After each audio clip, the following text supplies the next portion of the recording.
there, it's Jen with Sentimental Wood Art. This week's gonna be another Halloween video, me getting my goofy geeky Halloween self on. Now, if you haven't seen the series, check the link below to check out other videos with my Halloween stuff. There's quite a few and they're lots of fun. Also, you can subscribe to my channel below as well. Thanks for watching.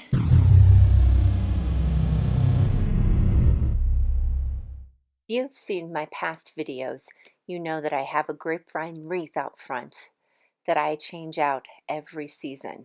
I've made things for St. Patty's Day, Valentine's Day, I've even done Easter. I've also done May the 4th be with you.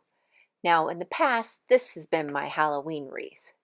Who doesn't love a big old spider web for a Halloween for that creepy effect? But I needed something different and an idea came to me.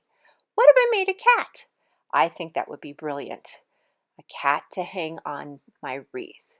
Now I tried it that way and it just didn't do it for me.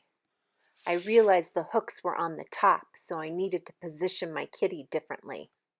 What you typically do is take the coat hanger and then you wrap it around the wreath and then you stick it into the fish eyes.